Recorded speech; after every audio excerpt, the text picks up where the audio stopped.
Alright, being hip-hop, we are still waiting on a few panelists, but we're just going to go ahead and start. Hi, I'm Patrick Reed, editor of Depth of Field magazine, and it's my pleasure to welcome you to the Hip-Hop and Comics Cultures Combining panel.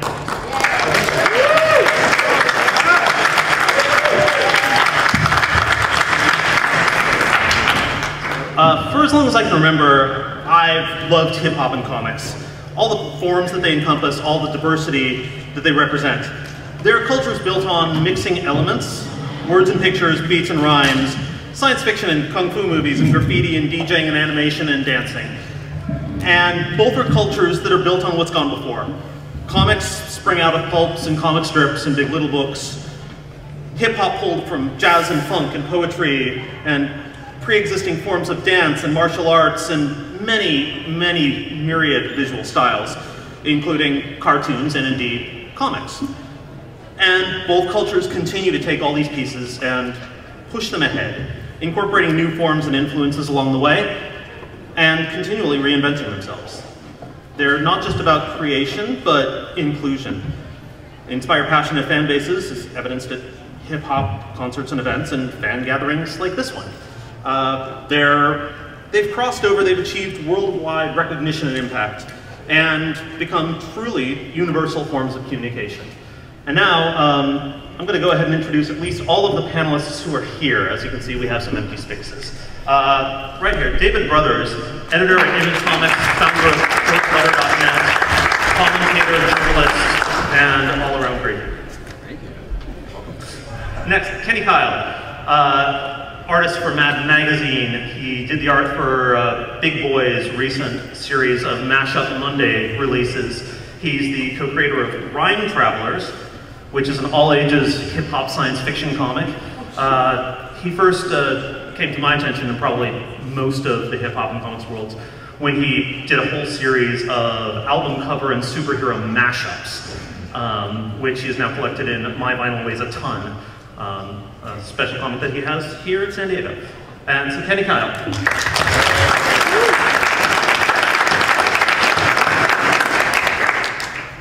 Next, Turner Lange, and his brother Ted Lange. I met them at WonderCon, San Diego's sister event in Anaheim, a couple months back when I was wandering through Artist Alley and saw their work and stopped and went, oh my God, this is amazing. And immediately invited them to be on a hip-hop and comics panel with me that I was doing there. Turner's the creator of The Adventures of Wally Fresh. Ted is the creator of Warp Zone. They're both incredibly talented artists who, represent hip-hop to the bone.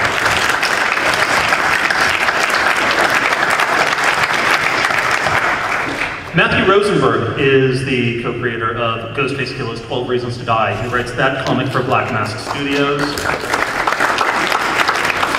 Also the founder of Ashcan Press, and knowledgeable dude who is on many of these panels, and I couldn't be happier to have him.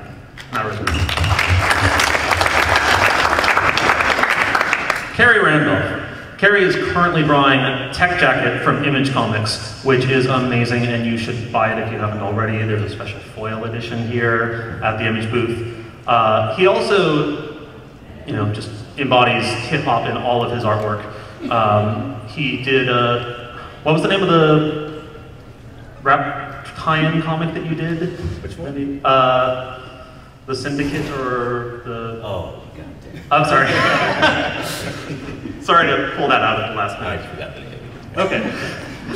He's done a lot of amazing hip-hop-based comic work. Carrie Randolph.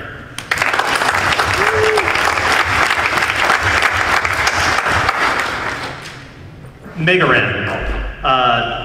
Chiptune's MC, man who really does an amazing job of bringing together geek and hip-hop cultures. He's released a number of albums. Mega Ran, his alter ego, is, well, I'll let him tell you more about it himself. Okay, real quick. As far as I know, I'm the first and only independent hip-hop artist to be licensed by Capcom, which is pretty awesome. And we make, I make hip-hop and try to fuse hip-hop and video game cultures into what we call chip-hop. Yeah, that's it.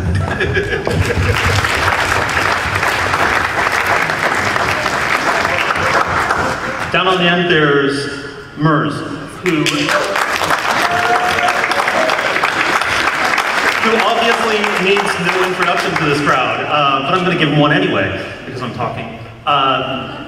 He has a decades-long, incredible career in hip-hop, and he's an MC, sometime producer. He's worked with any number of amazing groups and done an incredible body of solo work. Mers.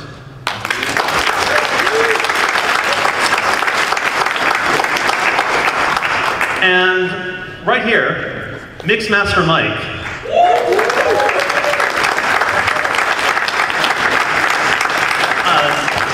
Founder of the Invisible Scratch Pickles.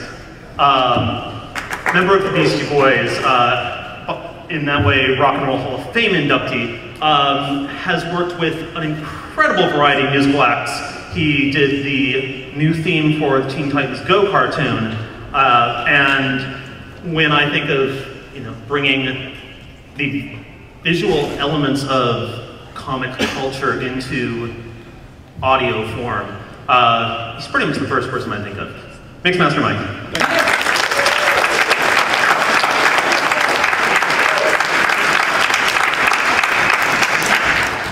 And there's still a couple spaces here. We are waiting on 2 people from the Few and Far Women's Collective, graffiti artists, street artists, skaters, incredible people. They are stuck in traffic somewhere between Los Angeles and here, and hopefully they make it. And in attempting to put this panel together, I've ended up with a primarily male group. I'm drawing from 2 worlds where women have been underrepresented and marginalized.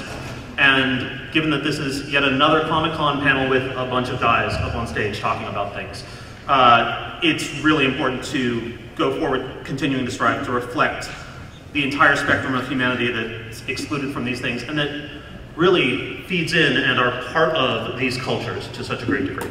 So, with that out of the way, I will get to the questions. Or just conversation. Doesn't need to be questions. Let's start down on the end with Mers and Megan. Or actually anyone can jump in on this if they want. Comics, geek culture, hip hop. How did these things first tie together for you? Like, why are you here on this panel? What makes this make sense in your head? And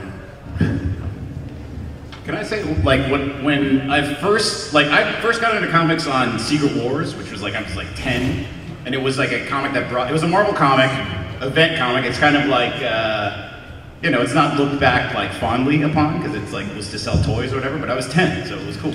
But so that's what got me into comics. But I think the thing that sort of solidified it for me was a comic in the '90s called Brother Man, Dictator of Discipline. I think the first time I saw straight up hip hop shit. Can I curse?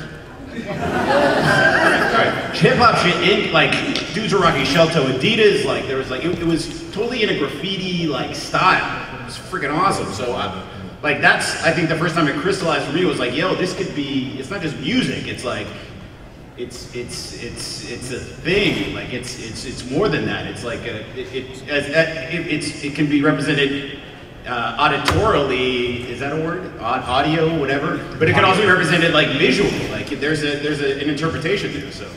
Yeah, I'm glad you brought up Brother Man because I picked that up when I was this 10-year-old Marvel zombie, but it just grabbed me because Brother Man wasn't even on the cover of the issue. I don't think he even showed up in the issue. Yeah. But you open up the first page and it looked like it had the graffiti edge, but there was a classic cartooning.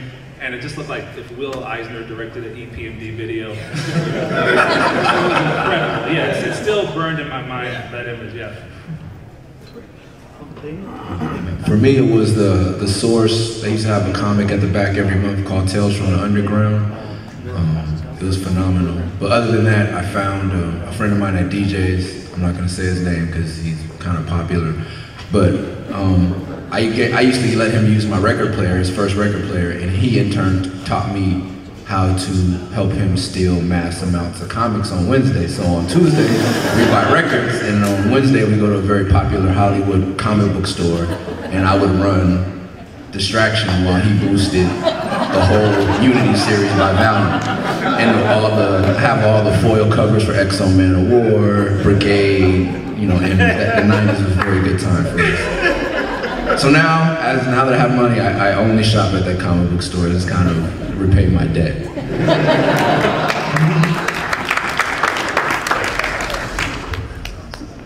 So, like another big influence for me was seeing Samurai Champloo for the first time. Yeah. I think in terms of combining like hip hop and artistry and comics and motion and animation, I think that was one of the first instances where I said like it completely made me stop in my tracks, and it was just, I was like, oh snap, somebody's doing stuff with like hip hop, and they're integrating kind of like a design sense of the culture, and then they're totally revamping it and making it something new. And when I saw that, I was like, oh man, it sent me back to my drawing desk, because I was just like, oh, I gotta get on it. Because I was like, it's one of those things where like, and I mean, for me personally, like I always try to be kind of like a sponge and just kind of take in whatever's going on and try to institute it into my work. And when I saw that, I was just like, it totally made me just sit in my basement for like, a year. And I was like, oh, I gotta figure out like what are they doing? Like, how are they doing this? Like, why isn't this going on here now? I mean, to me, it was so ahead of the game in terms of what they were covering that it just totally made me it made me want to do what I'm doing now. You mentioned Secret Wars, and I just wanted to bring up that. It was also the name of a hip hop track by a guy named Last Emperor, Philadelphia, where I'm from. So I gotta represent that. But there was also a Secret Wars hip hop track by 7L and Esoteric before they took on their current aliases. There's two separate Secret Wars hip hop tracks. Aha! There are two. Well, I gotta bring it closer to home. To me, the Last M song was the first experience I had ever heard where, with hip hop and comic culture combining. It was a great concept of what if the Marvel superheroes faced off against your favorite rappers, and what would happen, and I think it just took the creativity of hip hop in a whole new direction. Made us think a little differently. So that might have been a spark for me. So Mike, we've talked a little bit about, this feeds in nicely. He was talking about the way that, Last Emperor took these like lyrical references and put them into music, but you do it in an audio fashion. Especially like listening to those early Scratch Pickles radio shows, Climbs of Death record, and then your solo records. Like, there's been this incredible breadth of knowledge and wealth of like pop culture information that's coming through it, but it also has this amazing like passion.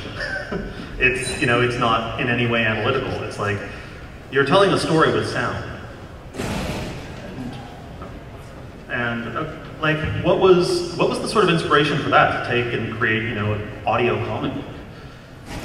Well, for me, I didn't have the phone numbers personally to my favorite rappers, so I had a bunch of records. So I decided, why don't I cut up a bunch of lyrics and make it rap for itself? So I decided to take like 200 of my favorite songs and cut up phrases and put them all together and make them make sense. And that's how I came up with the mixed masterpiece. And I made a whole hour's worth of just phrases and scratches. So, and I was sober too. But check out, off the subject, when you're talking about comics and stuff, back in the days, I think I was like in the 3rd grade, whatever. I inherited a bunch of expensive comics from my uncle. Fantastic Four #3, I think there was an X-Men #2, and all these like #1s, 3s, and 4s. And I figured out, I was like, how can I get these on my wall?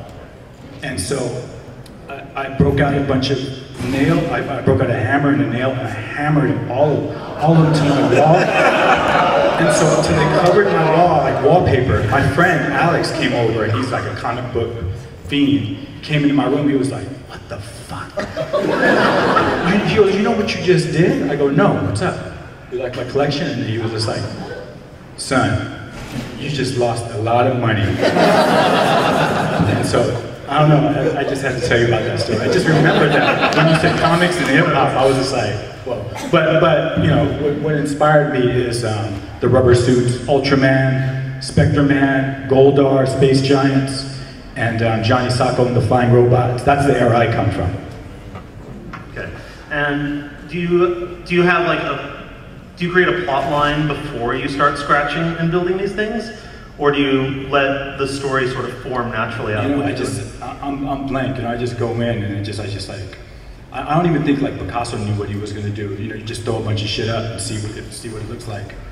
Okay. Yeah, basically. So what was the story about nailing comics to your wall?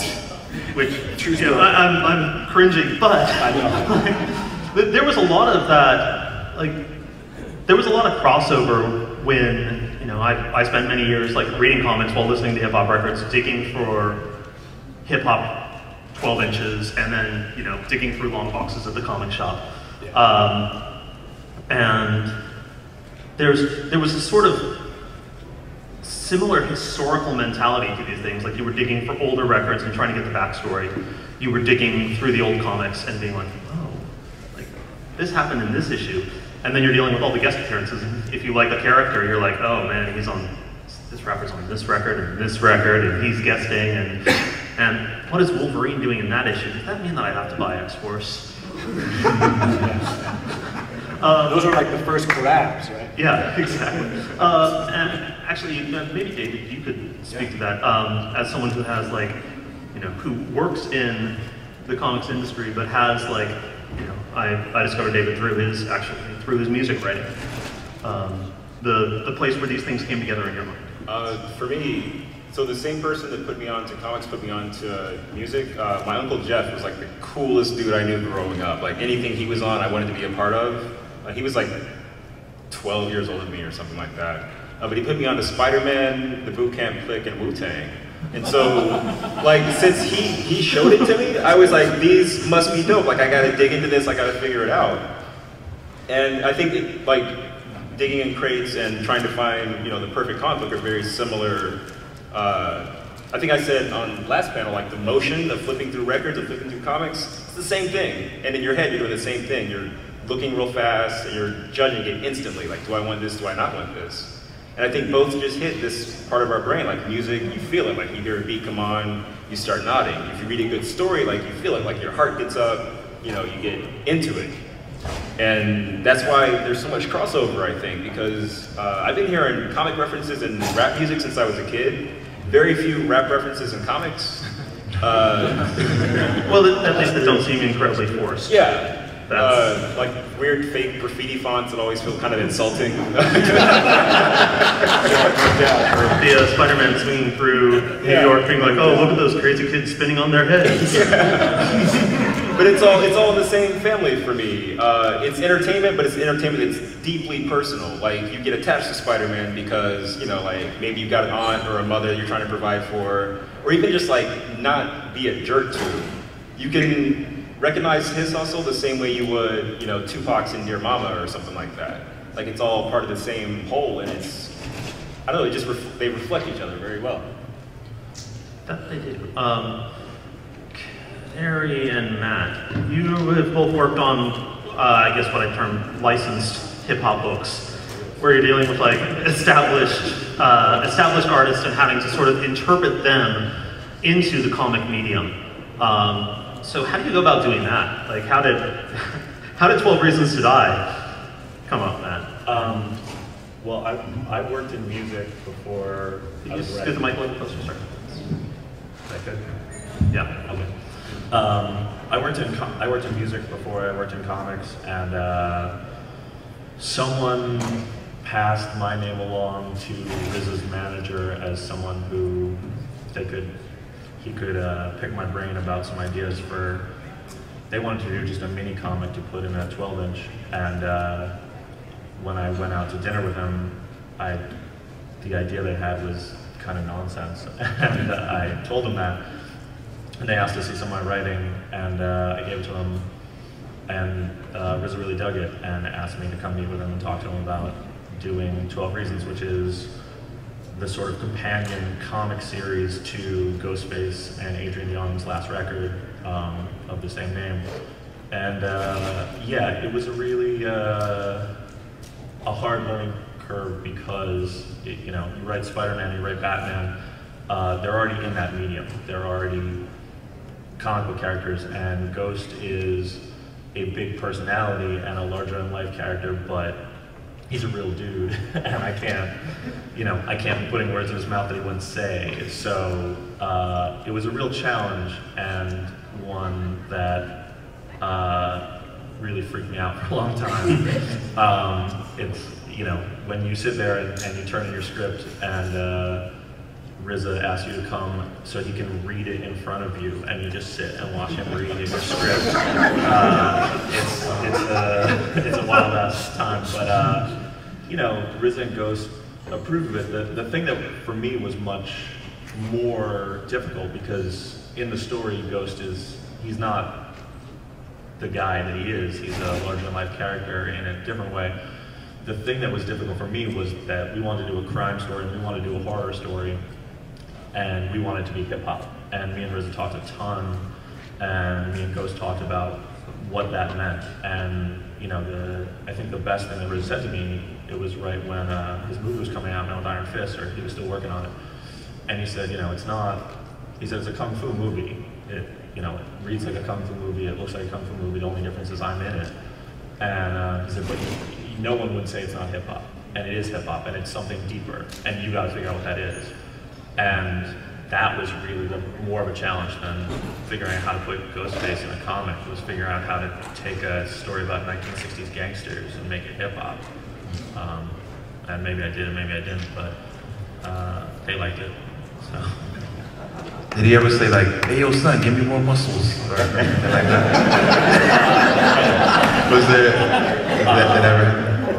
Story I probably shouldn't tell, but I'll tell you. Yes. The first time we had all the art in, they called me at 1 in the morning and they're like, "Hey, RZA wants to see the book." And I was like, "Okay, I'll email him." They're like, "No, he wants you to come to the studio and show him the book." And I was like, "All right." So I take the train out to the studio, and it's just a fucking madhouse because he's doing interviews and he's mixing Wu-Tang songs and he's just doing all this stuff. And he's like, "Let's get food and we'll talk." And it's me and him and his manager. And I have just printouts of the thing, of the first issue, just, you know, high-res lettered pages. And I hold up the cover, and he starts eating. He's like, "Let's get food," and he orders food for the three of us. And then he's like, "I'm gonna eat," and you hold up the pages. And I said, "Okay." And so I hold up the cover, and the original cover, and the original cover is awesome. And he was like, that's the cover? And I was like, "Yeah." And he said, "You like it?" And I said, "Yeah, I think it's awesome." And I started talking about who the artist was and why it was good. And he was like, "Why do you make Ghost so fat?" And I just completely froze, and I was like, "He's muscular, he's big, he's a big dude, he's supposed to be intimidating." And he's like, "All right, move on, next page." And I thought I was gonna pass out that night. But he liked the rest of the book, and we redid the cover. So. Your story is way better than mine. I mean, I did a book for Marvel and Atlantic Records, and it was like, they wanted to do a book that incorporated the urban division. So it was like T.I., Trina, Lil' Kim, a bunch of artists that I didn't like that much at the time. But I mean, it was cool. I mean, it was a little silly. All the artists had to approve the likenesses. The only person who had a problem was Lil' Kim, because she said her boobs weren't big enough. So I had to kind of comply with that, which felt a little weird, but you know, it was alright. It was alright. Kenny, what was your working relationship like with Big Boy for these things? Did he have any? There was a butt that needed to be bigger at one point. Connoisseur, very selective. That was kind of weird. For the most part, it was cool. We did like a series. He did a series of singles that were like his old acapellas, Ray Murray from the Dungeon Family, mashing them up with songs. I just happened to be like the closest comic book nerd around, so they were like, "Yo, you want to make like do you have any ideas for Big Boy Outcast comic?" And I was like, "Yeah, I've been writing it for 20 years. Thought you'd never ask." But and that kind of turned into this, to where I would do like an illustration to match the song. We had this really dope experimental animator named Johnny Woods who would make like a 3-minute music video visualization. But like, it was just a crazy time because it was every Monday, Mashup Monday, so you kind of got to drop it on Monday. And sometimes we don't know what the song is until Friday or Saturday. And but one thing that was super dope about it, because I've always loved, you know, Big's music and Dungeon Family, is we would get the rough song. We could see Ray building the song. He would give us a really rough track. We'd be like, okay, this is the song. Let's go. We got to do this quick. And then, like the first time we did it, we did it too well, and they decided that they didn't like the song as much as they liked the art. So then they went and redid the song, and then it just sort of became this crazy tennis match for like 10 weeks, where I don't know, it felt just like mutually inspiring. I think it was hectic, but it was a positive experience. Nothing too crazy. Mike, you're actually working on a new project yourself that incorporates these cultures. And do you have anything here that could be shown to us, or do you want to talk about it? I do. Yeah, just did a demo. We just revealed the character, and it's called Zoldar, and it's a cross between all of the superheroes growing up. I mean, I grew up to like great superheroes. I was like Ultraman, Spectre-Man, you know, all my favorites. So I got a picture over here. Can you put it up on the screen? Like, I don't know. All your head now. Oh, okay. But I don't know if everybody could see it though. I mean, it was just something that, you know, I've always dreamed of doing, and now it's just, thanks to my artist Tony Washington, it's happening as we speak. So. It's awesome. And Tony has got an artist alley, actually, right? Tony's right there, as a matter of fact. Where's Tony Washington? Tony Washington.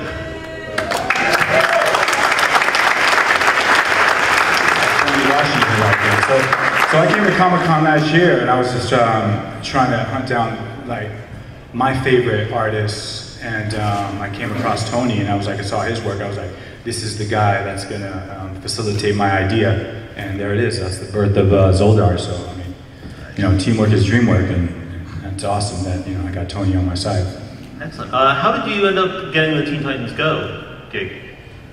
Teen Titans Go gig. It's from my manager, Copeland Entertainment. Diane presented the opportunity to me, and I've been doing a lot of cartoon works and theme songs, but this one fell into my lap, and it was easy. It was nice.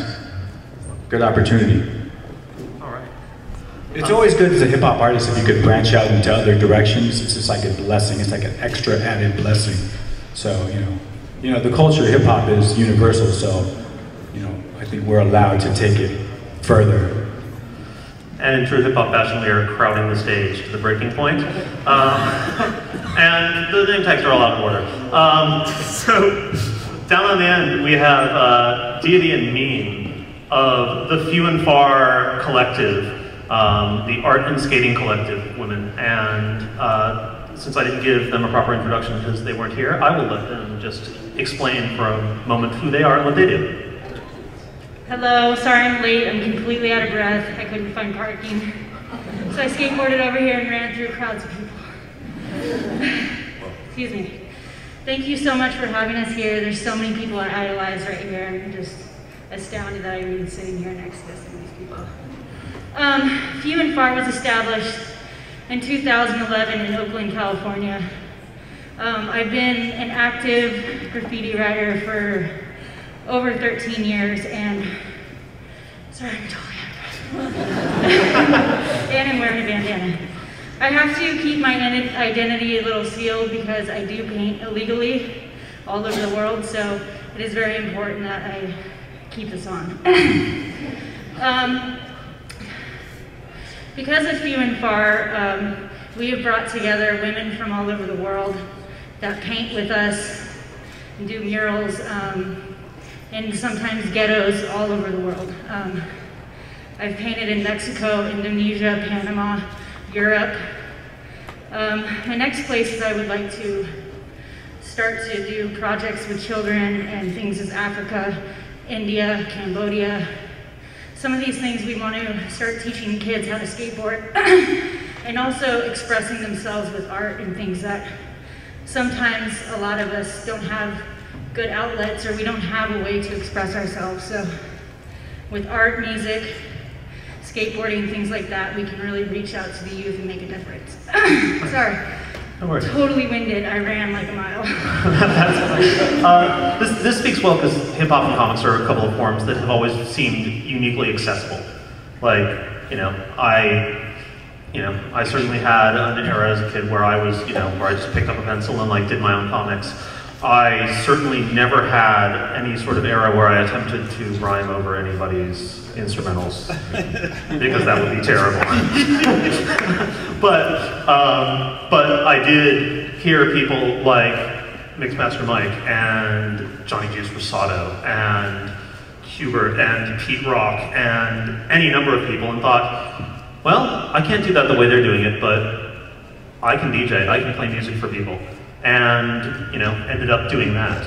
So there's something incredible about that sort of outreach and that accessible element of these forms. And I discovered few and far. I've done a couple of panels with different people from this collective now. I discovered them because I was I wanted to include graffiti in this conversation a little more strongly, because it's often overlooked when you're discussing hip hop. People hear hip hop, they think rap music, and that's a huge part of it, but graffiti was also there from the get-go, and it was incorporating comic characters and cartoon lettering and turning it out as something completely different. And it's been a vital element, and as has been said, the lettering styles of comics then reacted to that and started trying to pick up things and fed that back again. So it's been this conversation between graffiti and comics from day one, and seeing their work, I saw a lot of that like animation, comic culture influence. So I'm really happy that they could join us, and thanks so much for making it.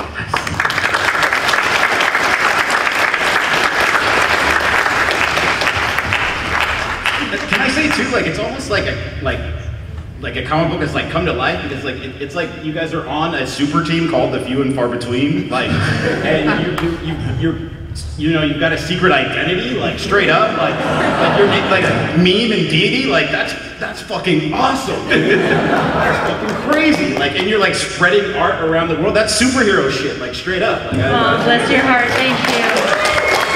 Thank you so much. Okay, so there we go. Secret identities and superheroic personas are common elements of hip hop and comic cultures.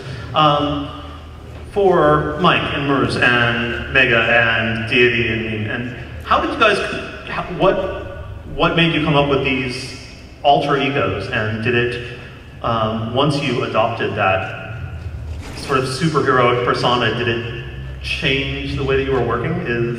Is like Deity different than you are in real life? Merged. Man.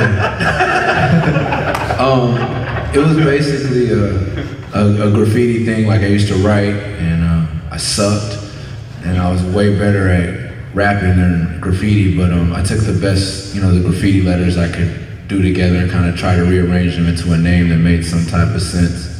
And Merce was it. I wanted to be, my name is Nick Carter, and I'm glad, I wanted to rap under that my whole life, and thanks to the Backstreet Boys, I'm glad I didn't.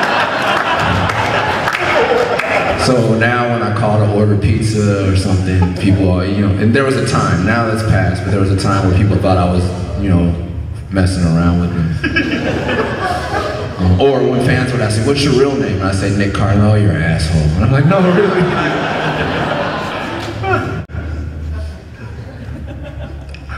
My name originally, Random, came from a comic. X-Force had a character by the name of Random. And, gosh, what's his real name? Like, Marshall Evan Stone. And he was this huge guy. He had like no pigmentation, and he was able to shapeshift.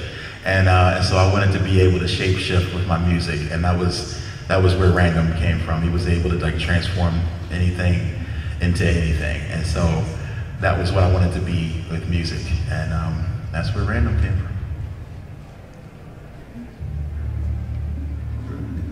Deity. My name is Deity. Well, my real name is Diana, and it means goddess of the moon. And I've always been like very intrigued by that. And when I started painting, I could really relate to the word deity, because that's what I wanted to express to women. I wanted I wanted women everywhere to just find their inner goddess, you know, in their own right. And yeah, I just started painting that name, and I can really like feel it now. Dee Dee actually paints, she's local from LA, and she paints beautiful figures of women, just different things, really beautiful women. She's a street artist too. Nice. Which I think kind of looks comic book-esque, you know? Voluptuous, flowing hair, big lips, you know. And Mike, was your name one that you were given, or one that you like took and like aspired to? Basically, I took the name Michael Anthony Schwartz, and then my first DJ name was the Serial Wax Killer. But and then I got offers from corporate companies, DJ gigs, and I had to change my name because you can't get paid being the Serial Wax Killer. They don't find that too amusing. So here I am. I'm Mixmaster Mike,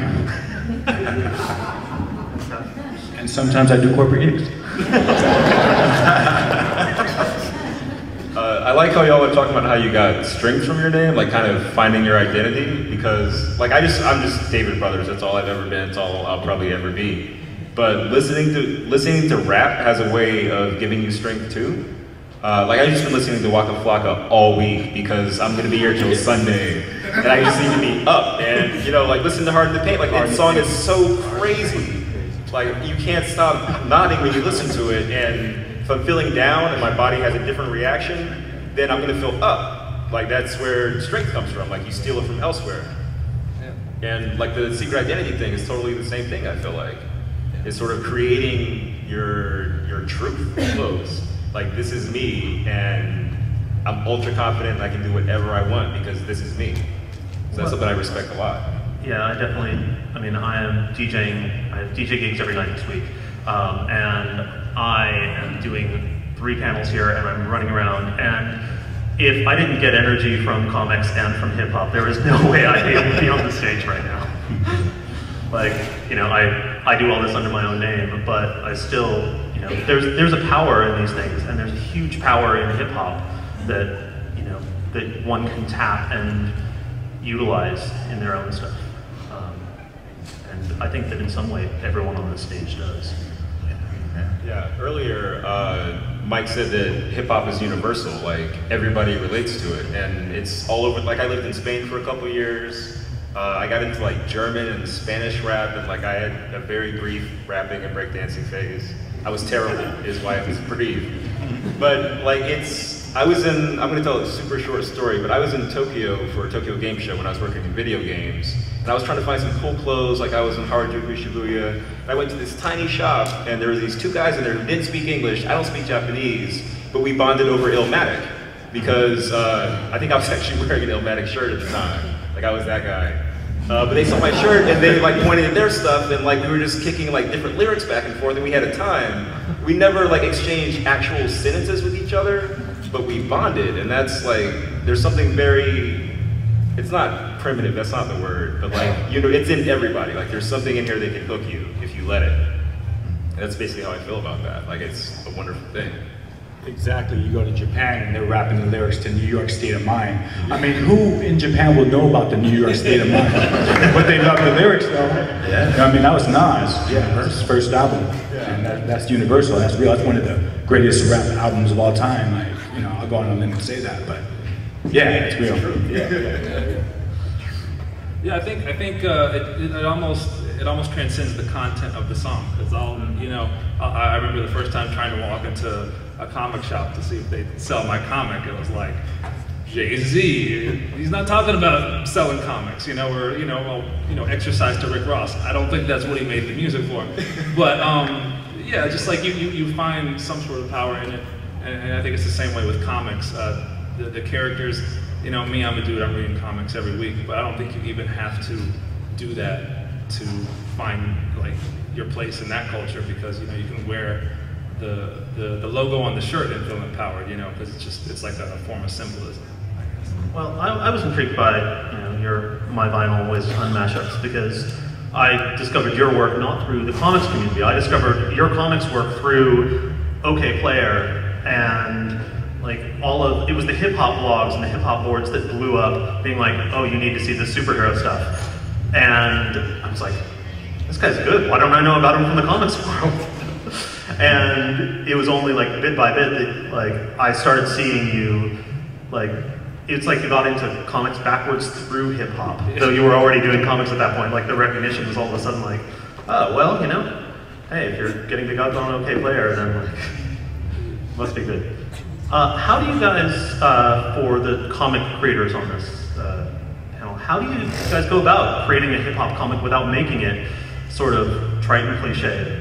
Matt touched on that a little bit, but like, I mean, Ted Turner, your works are definitively hip hop, but not, you know, they're not rapping and breakdancing and graffiti. There's a lot of, you know, there's sort of like a weird sci-fi, like, I don't know, Von Baudet meets Kubrick thing going on in Warp Zone.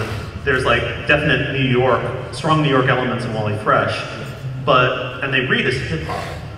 Carrie, your work reads incredibly as hip hop, but there's none of those contrived indicators. Yeah, I mean, I don't actually, the thing is I don't like to try at all. I don't like it when it feels forced, you know what I'm saying? Like, I feel like it comes in small ways. Like, the book I'm working on now, Tech Jacket, it's a straight up sci-fi book.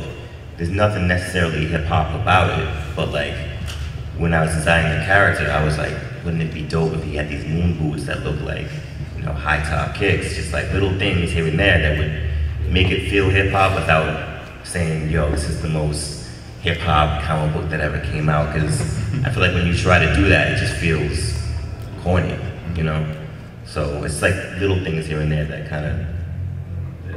I would say it's like those kind of like personal flourishes, right. You know, where it's that personal touch where you go, I feel like you go into your own experience with the hip hop, and then you find something that's unique for you, and then you put it in that book. I mean, for me at least, like the main character of my book, Wally Fresh, he rocks shell toes because I like shell toes, you know, and like, but that to me is it's like a nice little like unique flourish where it's like, yeah, like it has kind of a hip hop flavor to it, but again, it's like try not to hit the audience over the head with it because it doesn't affect, it loses its potency. I feel like because when it's like why does he rock shell toes, and then like if you go back and then it forces the reader to go back and then look into that and then see that and research that and look at that, and then they go back and then read it again. It's like, oh man, was he really doing that? Or like what else is in here that is about that? You know, and to me, I feel like that's what makes it so interesting, and the fact that you're not giving everything away, but it's like because I mean for me personally, when I'm doing my book, like hip hop is all through it. Like I mean, because when I'm composing the book, like that's the soundtrack that's in there. Like it's its own world, and like you can go and walk around in it if you want to. But it's like if you know hip hop and all that stuff, it only enhances the experience that much more because that's the soundtrack that you can play while you're reading it. You know. So I think that, you know, and I think that the challenge for the artist is to how do you get that idea across without banging somebody over the head with it, you know, so that like somebody's like you don't have a character that comes out in like freestyles, but you have that kind of emotional content in it, you know, like how do you distill that? And like that, I mean, because that's one of the other questions I'd like to ask some of the musicians on the panel is like when you guys are creating tracks, like